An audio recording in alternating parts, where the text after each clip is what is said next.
Happy holidays, Cedar Falls. This is the third episode of the Tiger Hiline, and we have 5 great stories to bring you. The first story is by Alex Vilae, asking high school students if they work. After that is a podcast by Colby Coonradt about college football. Next is another podcast by Alex Vilae about the US education system when compared to Romania. Lastly is a podcast by myself about the art movement of Futurism. Here is Alex Vilae asking, do you work?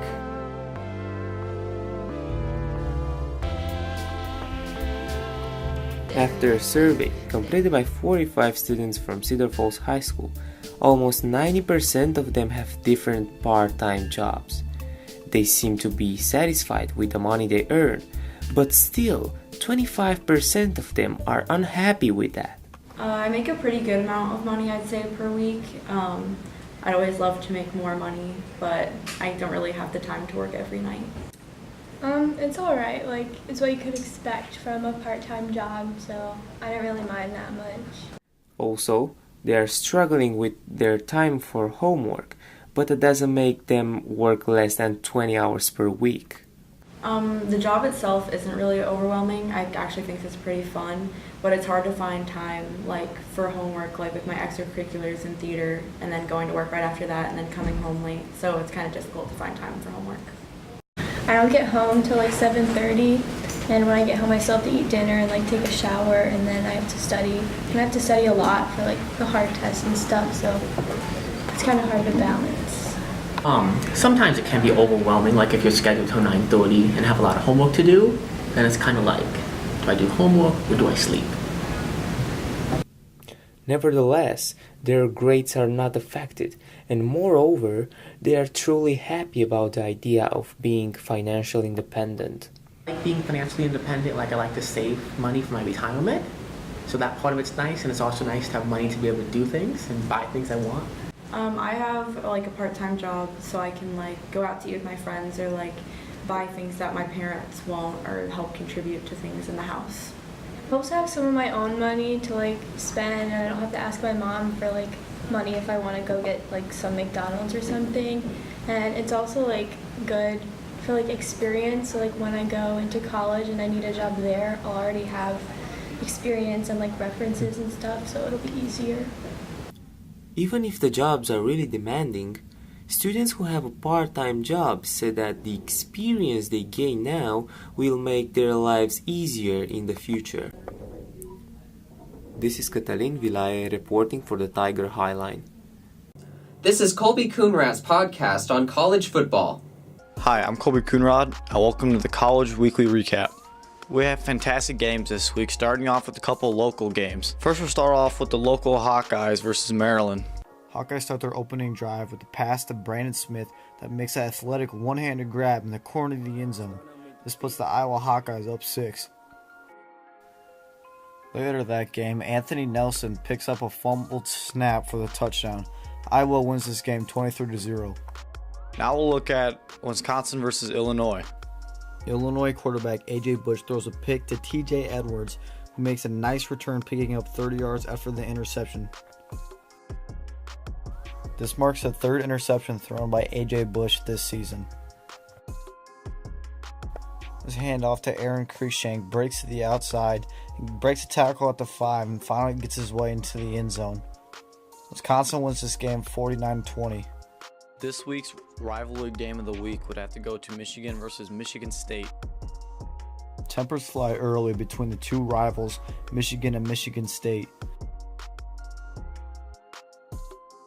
Michigan State was no match for the high-power Wolverine offense as Ben Mason hits Nico Collins in the back of the end zone for the touchdown. Michigan State brings some trickery near the goal line as they have a reverse pass back to Brian Leaworth, the quarterback, for the touchdown, tying the game. No trickery needed on this play as Shea Patterson throws a deep ball to Devon Peoples-Jones for a 70-yard touchdown. Michigan State wins this 21-7. This week's upset of the week would definitely have to go to Purdue versus Ohio State. Purdue finds the end zone first as David Blow finds Isaac Zico for another one-handed grab near the corner of the end zone, just barely keeping his feet in.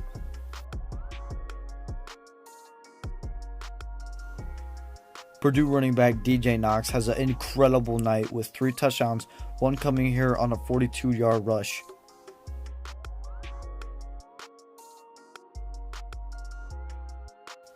Here's another DJ Knox touchdown coming from 40 yards deep as he's rushing down the sidelines.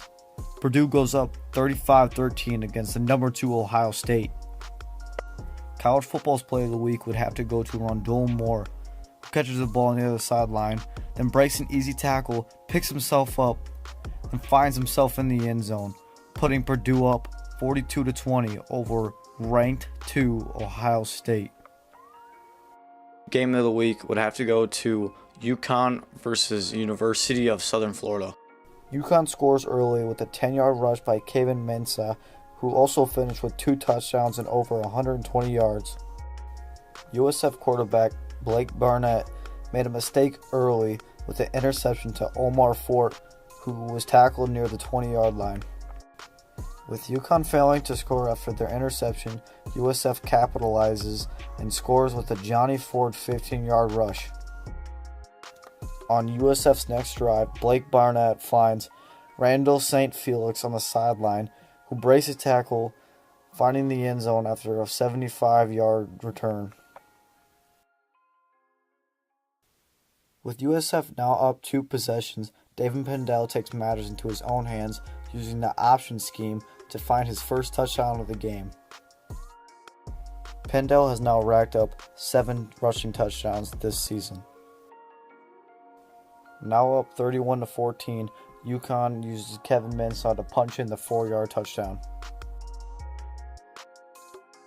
Blake Barnett hands off to Johnny Ford again, who makes a nasty spin move on the safety, who then breaks out for another 40-yard rush.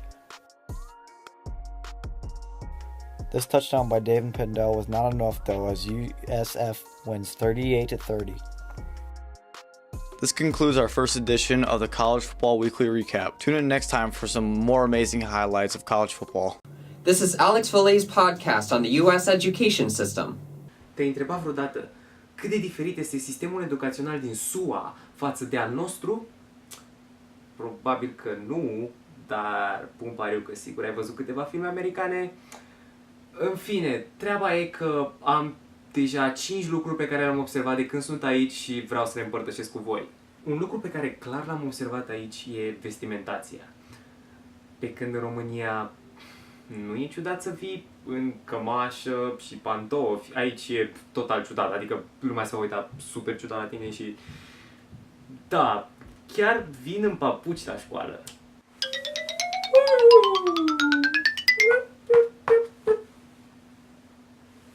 Sincer, chiar nu mi se pare nimic ieșit din comun să vii cu papuci la școală. Dacă asta te face să te simți bine, just go for it. Chestia asta cu vestimentația e practic conectată cu al doilea lucru pe care voiam să vi-l prezint și asta ar fi lejeritatea la ore. Adică am văzut mulți studenți care stau în cele mai ciudate moduri în bancă, adică hello, în România dacă pui capul pe bancă și vrei să dormi puțin, profesoara va striga la tine sau... Ideea e că școala aici se bazează mult mai mult pe partea academică decât pe, nu știu, cum te îmbraci sau cum stai în bancă sau mai știu eu ce. Cred că îi gândesc în felul următor. Dacă tu o să dormi la ora asta, e problema ta că nu o să știi la ora următoare. Apropo, testele sunt cam în fiecare săptămână. În al treilea rând ar fi metoda de învățare după care se ghitează. Dacă în România vei petrece, nu știu, ore în șir scriind ceea ce îți dictează profesorul, aici va fi ceva super ciudat, pentru că profesorul practic nu dictează niciodată. El doar îți prezintă anumite puncte ale lecției, după care tu trebuie să te ghidezi și mai departe îți va spune deschide cartea la pagina 625 și o să vezi că acolo e lecția despre Hitler sau mai știu eu ce. Ceea ce vreau să spun e că se bazează foarte mult pe învățarea prin descoperire. Adică și eu sunt de aceeași părere că atunci când descoperi ceva singur, o să reții mult mai rapid, pentru că ai fost tu cel care ai căutat acolo, adică ai căutat informația aia și am mai găsit-o, ți intră în creier mult mai rapid. O altă chestie care mi se pare foarte tare e că folosesc videoclipuri de pe YouTube ca suport educațional. Adică, dacă tot vorbim de Hitler sau de al doilea război mondial, vreau să văd și ceva fapte, vreau să văd exact ce s-a întâmplat. Așa că un videoclip de pe YouTube e binevenit. O altă chestie foarte faină mi se pare acest Chromebook, care este exact aici, pe care fiecare elev din școală îl are. Și mi se pare wow, pentru că un Chromebook ajunge la $300. Sunt 1100 de elevi în școală, faceți și voi calculul și aflați, mă rog. Nu e asta important. Important e că e foarte practic pentru că aici ai și catalogul virtual care, da, poți să-ți vezi notele și încă o chestie numită Schoology, unde profesorii postează temele sau ce va urma în următoarea săptămână. Inițial am vrut să fie 5 lucruri, nu știu cât era asta, cred că e al 6-lea, nu contează. Chestia e că aici și activitățile extrașcolare nu sunt tocmai extra, pentru că le faci în cadrul școlii. Adică dacă vrei să intri în echipa de basket sau volei sau orice alt sport, vei face antrenamente după școală. Eu sunt în echipa de cross country, care este chiar aici, ăștia sunt colegii mei, și chiar îmi place foarte mult. Adică în fiecare joi avem competiție în diferite orașe din Iowa și cred că sunt chiar prea competitivi, mult mai competitivi decât noi, adică treaba asta cu sporturile o iau chiar în serios. Păi cam asta ar fi cele 5-6 lucruri la care mă gândesc acum. Desigur vor mai fi și alte videoclipuri. De exemplu, mă gândesc să fac un videoclip în care să vă prezint cam cum stă balul bobocilor la ei, tocmai nu e chiar balul bobocilor, dar o să vedeți în următorul videoclip. Eu am mai vorbit despre diferențele astea și într-un articol scris de către cei de la Școala Nouă. Mersi, Irina, că te-ai gândit la mine. O să vă las link-ul în descriere, să puteți să citiți, puteți să îl share-uiți. Și ne vedem în episodul următor. Pa!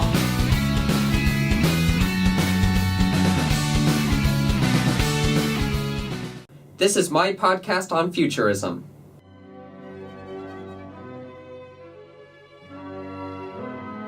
Futurism begins with the Enlightenment. Igniting the modern world, new political theories emerged. A push for radical change united the people. Philosophers eagerly pondered the future of civilization, and violence was used to bring them there.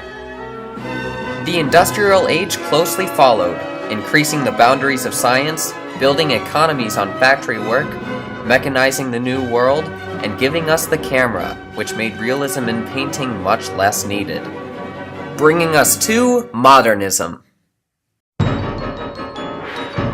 Within the chaos of the new art landscape, the poet Filippo Marinetti arose, only to then almost immediately dodge 2 motorcycles. While laying in the ditch that he swerved into, he had a realization that the beauty and violence of the modern age must be celebrated by art. Rising from the ditch a changed man, he quickly composed a manifesto preaching his epiphany.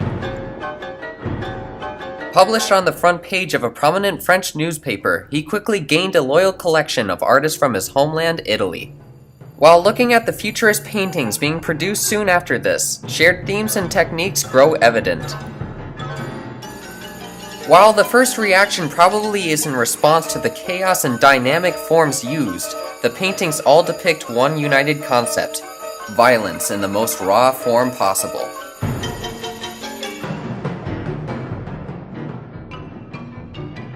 The violence portrayed in these paintings, however, are far removed from the usual modernist perspective. Unlike the war paintings of other modern artists, such as Picasso, these celebrated and relished in the violence they depicted. Marinetti viewed war and violence as necessary aspects of both society and art, stating, "Art, in fact, can be nothing but violence, cruelty, and injustice." As Futurism formed its own Italian nationalist ideology, the anarchists who originally thrived in the movement quickly dwindled. Soon Europe was engulfed in the conflict of World War I. At the same time, Marinetti released his futurist avant-garde sound poem, Zang Tum Tum, depicting the recent Battle of Adrianople that he witnessed as a journalist. Ogni 5 secondi cannoni d'assedio spentare spazio con un accordo. Pam, bum bum. Ammutinamento di 500 echi per affannarlo, sminuzzarlo, sparpagliarlo all'infinito. Experimental and incredibly unique, the poem was influential to modernist poetry as a whole, forwarding the recently popular concept of playing with form as an engaging storytelling method. The war raged on as all futurists under Marinetti's far-right nationalist views were encouraged to fight for Italy, including Umberto Boccioni, the artist and sculptor. He then fell off his horse and died without seeing any combat, an omen for where nationalism would eventually lead the other futurists. In 1917, Luigi Russolo gave his first noise concert, which was met with extreme hostility.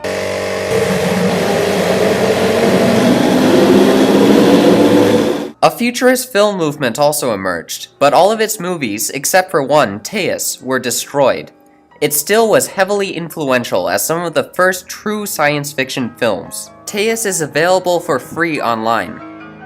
But at this time in Italy, a man was beginning to rise in power. Con le quali si serve la vera pace, la quale non può essere dissociata dalla giustizia, altrimenti è un protocollo dettato dalla vendetta, dal rancore o dalla paura.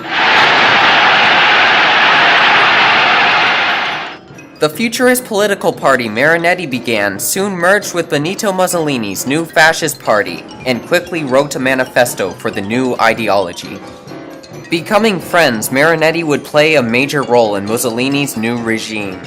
But then a strange thing started occupying his mind, pasta, which he believed to be the cause of the Italians' laziness, so he expanded the reach of futurism to cooking, where he attempted to aid his country in fine cuisine. To see some of his bizarre recipes, I highly suggest watching the Art Assignments Food episode on Futurism. Often these strange meals would require many factors other than food to occupy all of the senses at once. He believed that anything not grown in Italy should be shunned, convincing Mussolini that homegrown rice was the future of Italian cuisine, a topic that filled the rest of his life. Marinetti died in 1944, taking futurism with him. Only months later, his friend, the originator of fascist ideology and dictator, would be executed and mutilated beyond recognition. While it is impossible to separate futurism from its fascist ties, the incredible influence its art has had succeeds the majority of other movements, even if it romantically depicts a future I hope we never see. That is all for this week. Happy holidays. We hope you'll join us again when we bring you more stories from the heart of Iowa.